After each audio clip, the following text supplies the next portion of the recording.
Chuck Schumer and Hakeem Jeffries, the leaders of the Democrat Party, allegedly, have shut down the government and have allowed millions of Americans to go without benefits and pay. They could open up the government right now, but they refuse to. They would rather have American people suffer than do the right thing. But there's one man that will stand up against the mob, and that's John Fetterman. He joins Lara Trump to discuss the politics over people conversation. Where most Democrats don't go, John Fetterman will go. Fox. Take a listen. Fetterman, thank you so much for sitting down with me. I want to start by asking you, when you ran in 2022 for the United States Senate, did you ever imagine that in 2025 you would be sitting down with a Trump for an interview? Well, I mean, I certainly would be open to it, because it's always a pleasure to talk we're just having a conversation. Yeah. I think that's really important. It's actually even more important now, the kinds of times that we're in right now. You know, we can't ever collectively turn our back to others, and people are increasingly forgetting to remember that we really need each other. So having this dialogue and having a conversation, that's what this is about, and honestly, it's a pleasure to be here. Well, thank you. I'm so happy to sit down with you. I think one of the things that a lot of people love about you is that you seem to choose common sense over just kind of blind party loyalty, and you've gotten a lot of pushback because of that. Why do you think that is? Democrats deal in emotion, hate for Donald Trump, and not for the people. Jasmine Crockett, AOC, Bernie Sanders. That's not John Fetterman. John Fetterman is for the people. I mean, for me, it's in a sense, it's kind of easy to be that way. It's like, you know, if something that I happen to believe is true, or where the truth is in that situation, whether it's like, say, for Israel or for securing our border, it's very easy to follow that. And I don't check. I mean, I know how that might cost me politically, but then I think it's important to follow real truths in those circumstances. You know, I think that the people who you represent in Pennsylvania probably agree with your stance on it. And I think it's very refreshing, actually, to see a politician do those sorts of things and follow common sense. But do you feel like a lot of the establishment here in D.C. is missing that, maybe on both sides of the aisle, but particularly with the Democrat Party? Oh, well, I mean, a lot of people forget or doesn't understand the state that I am honored to represent. Pennsylvania, perhaps the most purple state in the country. And I am not just representing Democrats, I'm representing 13 million Pennsylvanians. And now I refuse to call members of the other team as fascists or Nazis or those other kinds of things, because if you do, then that implies that, well, the people that vote for them must be the same as too. And that's absolutely not true. I know and love many of people that voted for the president. And they're not fascists, they're not Nazis, they're not here to destroy our democracy. They have different values and different views on what they think is the American way of life.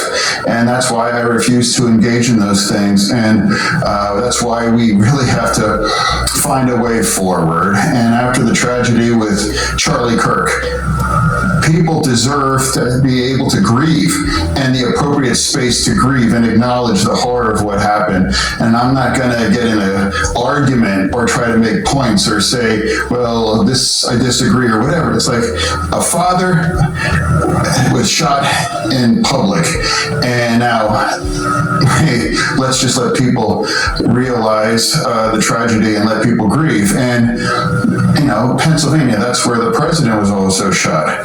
And now I was 30 miles away and like, oh my God. And it's like, thank God he was okay. But imagine where our nation would be if that could have gone in that same way. And where would our nation be? Where would our nation be if Donald Trump wouldn't have been president? We would have transgender men competing in women's sports. The borders would be completely open. Crime would be through the roof. The price of everything would be to a point where everybody would be on the street homeless. Peace, there would be no peace anywhere. No country would have peace. It would be complete war if anyone other than Donald Trump would have been president. The only one that is pushing hate right now is the Democrat Party. And for them, when Charlie Kirk got assassinated, a father and a husband, and for them to start criticizing this man in that time was absolute trash. Well, I appreciate it so much, and I think so many Americans do, hearing you say that Trump supporters are not Nazis, we're not fascists. You have been willing to break with your party on some very big issues. For example, the confirmation of Pam Bondi as Attorney General, supporting the Lake and Riley Act for border security, strikes on Iran, paying federal workers, as you know we're seeing play out right now. So what goes into your decision to come forward and say, you know what, I think this is right? Do you get pushback internally from the party? Well, I mean, let's like Lakin and the Lakin bill. My good friend, Katie Britt, she reached out and saying, hey, would you be willing to co-sponsor? And I'm like, yes, 100%. You know, she's Alabama.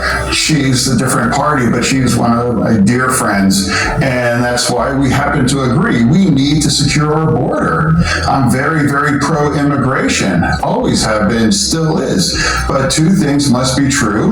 We need to secure our border, and then I do say that my party has done a bad job about our border, absolutely, undeniable. And that's why I joined her, and I thought that we have the appropriate numbers of votes to do it, and that's exactly what happened. Katie Britt is an absolute sweetheart. And by the way, Katie, roll tide.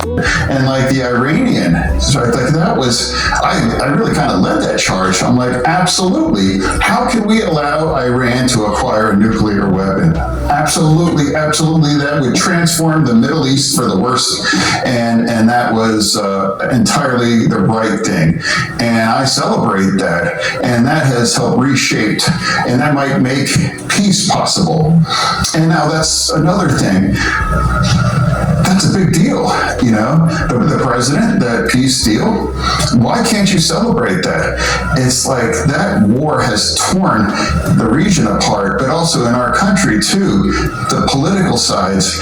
And now if that's ending and now you can actually work on peace, why can't you just say, hey, that's a big deal. I was disappointed the way, you know, my party seemed to kind of back away from Israel. That's our key ally.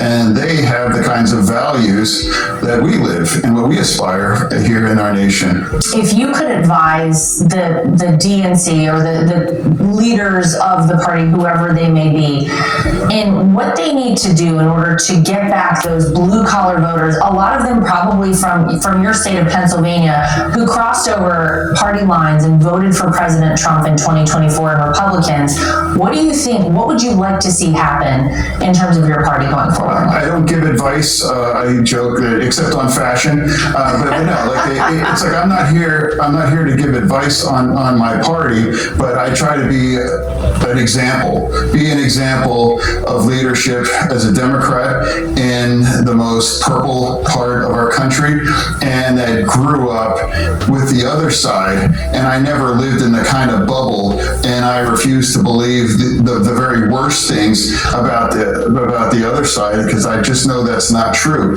They are great people, and now that gets back. It's been just very distressing. We are forgetting that we really need each other, and now political violence and things, it's like I think we need to hit the brakes.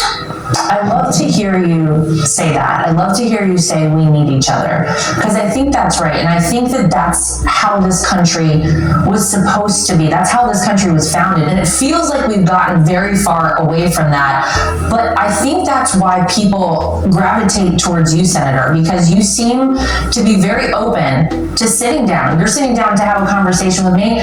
You actually... And I'll get grief for that. I'm sure you will. That's absurd. It's like, no one is my gatekeeper. No one is. Why wouldn't I have a conversation with people if we have different political views? We can oppose each other on the floor and we can have different votes, but that doesn't mean that you're a terrible person or I'm not going to call you a name. It just means we're all Americans and we all love this country, and this is part of democracy, and that's I'm an honor to participate in, but I think I want to elevate that conversation. I don't want to turn it into this kinds of circumstances where it leads to more and more political violence or more chaos.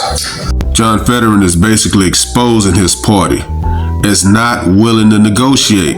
They won't even have a conversation, a civil conversation with Donald Trump. He basically just said it, that because he's on Fox and because he's talking with Lara Trump, he's gonna be outcast. How do you get anything done if you're not willing to talk to the other side and all you want to do is just pure hate? That's insanity. Well, you've actually been willing to sit down and talk with President Trump. In fact, you had dinner with President Trump. If you don't mind, tell me how was your dinner, and were you surprised at the end of it? Yeah, I think this was in January, before he actually took office. But I think that experience, I would use the same words that my friend Bill Maher uses: gracious and just absolutely. It was pleasant, and it wasn't a show or anything. It was just like a conversation, and we could find things that we might agree on, and I thought it was a good conversation. And honestly, why wouldn't the senator of the state that carried him in the election, and I know plenty of people that voted too, hey, he invited. Absolutely. It's not about bending a knee. It's about having a conversation with the president. And I think that's entirely appropriate. And as a senator, I'm not sure why anyone would find that controversial. We have to work together. That's how it works. Sometimes we're in the majority. Sometimes we're in the minority. That's why we all work together. That's the way democracy is.